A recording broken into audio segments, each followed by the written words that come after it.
Hi there and welcome to the channel. Now, one of the questions I get asked quite a lot as a PhD student from friends and family, etc. is, what do you do all day?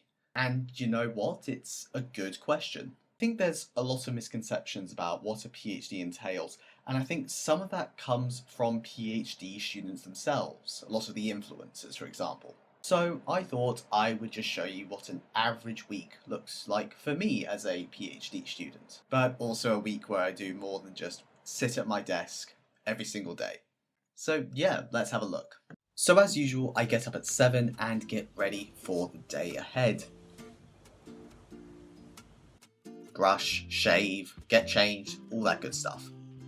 On Monday, I was planning to go up to central Melbourne for some work at the Victoria State Library for a bit of a change of scenery from my normal office space. At 7:45, I quickly check my emails and send a couple as well, just a bit of admin to start the day. Then it's time to pack my bags and get out there. I should state here that while I am studying in Melbourne, I am from the UK, so any day off campus for me is pretty much exploring the city and getting my bearings.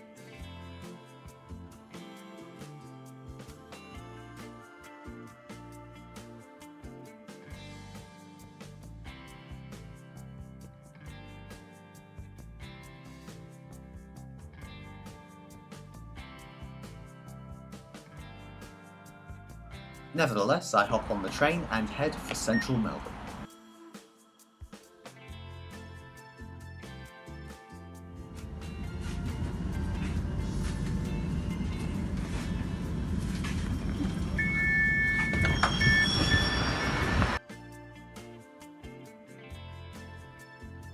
At 10 AM, I reached the State Library, which as you can see has some absolutely beautiful reading rooms, and then I hunkered down for some work. In the morning I did some reading of the India Gazette, a newspaper from the late 18th century.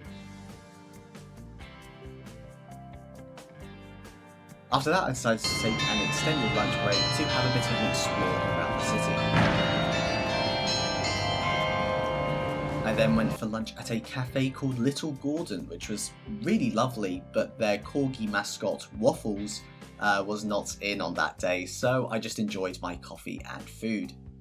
Then I returned to the State Library to the Dome reading room to continue my research, this time on the Calcutta Journal to get some reports on British discussion of India, as well as references to another newspaper that I am very interested in.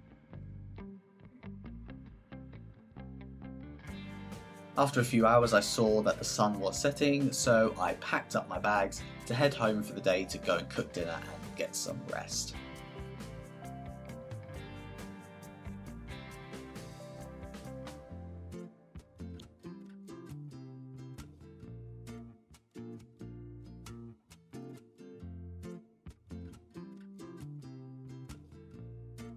Tuesday, I was back in the office and I get an amazing view on the walk to my office building on campus.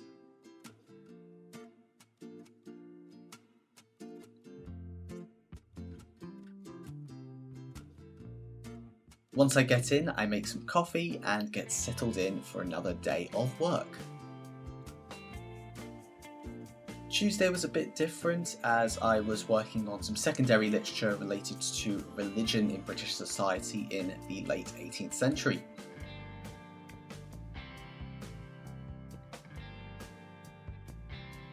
And as you can see from my overall spreadsheet of literature, it is very much overflowing.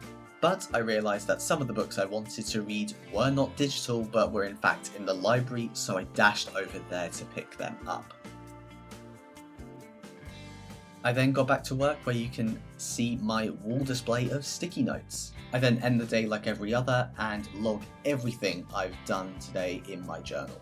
It helps me to order my thoughts as well as show a record of everything I've done just in case it is requested of me. In the evening I relaxed, messaging my friends and family back home in Britain whilst I had my dinner.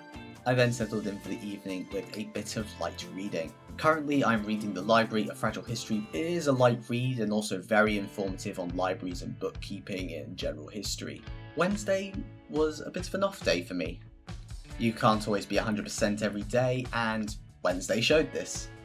I started off my day by buying a coffee and croissant from my favourite on-campus cafe where they know my name and my order a bit too well. I then got back to work at my desk, but I was completely out of it by lunchtime.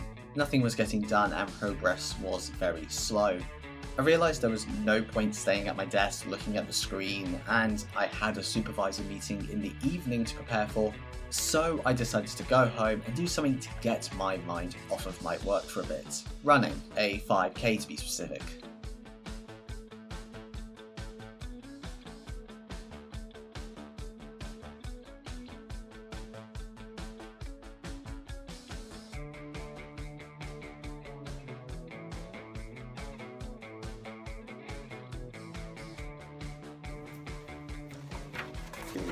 Meeting time.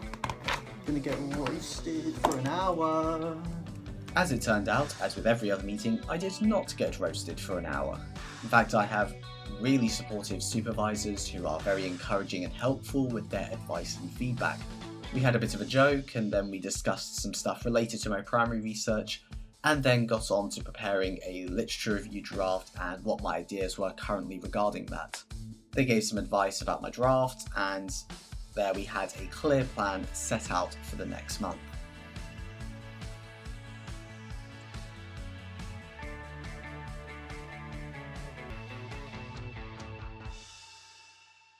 Thursday, I decided to do some admin and some spring cleaning. I started off with a 9 AM meeting with my PhD colleagues that were going on the writing retreat this weekend. We just organised where we'd all meet and who was driving who to the location. I then just got on with my day with some washing, doing some spreadsheets and rough ideas, before then settling into the evening and get some cooking done.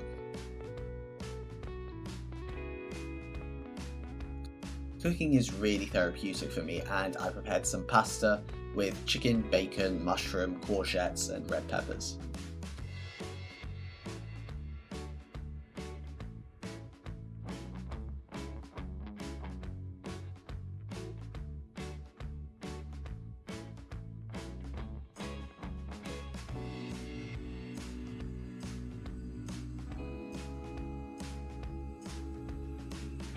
Looks delicious.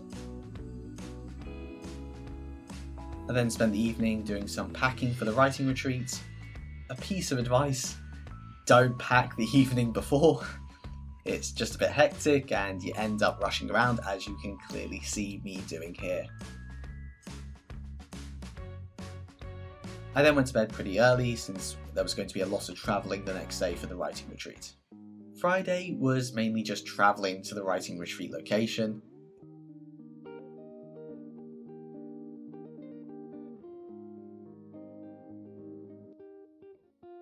I got on the train and met up with my colleagues before hitting the road. Australia certainly looks completely different to Britain, from the wildlife to the grass and even the trees that grow here. So I got some videos and photos of what I could see on the near 2-hour drive to send home to the family. The house that was booked for the retreat was amazing with, as you can see, such a wide terrain of forest and a little creek not too far from the building itself. After we did some writing for the afternoon, we then lit up the fireplace because Australian houses have no insulation, and just relaxed with some pizza, and I then retreated to my room to relax and go to bed. Saturday was definitely a busy day where a lot of writing was done. I was working on my literature review draft for the weekend, while other people were working on conference presentations and thesis chapters. We spent the morning working using the Pomodoro technique, which really works well for me as it allows me to walk away and come back to refresh my mind when I'm writing. After we had lunch, I decided to go into the forest to see what I could find wildlife-wise. But there wasn't really much, to be honest, so I just went back inside and found this sofa which allowed me to see an amazing view of the terrain. Getting back to work was relatively easy, and I finished off the day writing around 3,000 words overall and setting a good base for my draft in the weeks to come.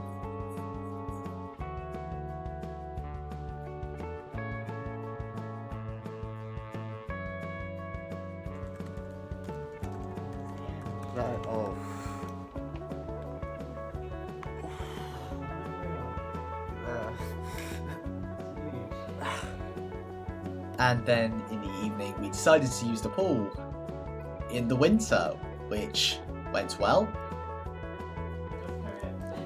Yay! And out! Yes, well done. On Sunday we woke up bright and early due to the checkout time and headed back to Melbourne. I have to admit, when I got back home I was very tired. The roads took it out of me completely.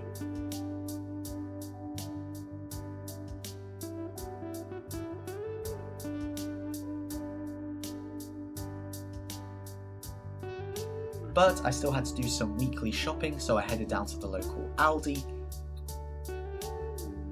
and then did some reading and resting for the rest of the day. So yeah, that's an average week in the life of a PhD student. In a lot of cases, you're just working away, to be honest. I hope you enjoyed this video, and like and subscribe for more videos and podcast episodes coming very soon. But I shall see you all in the next video.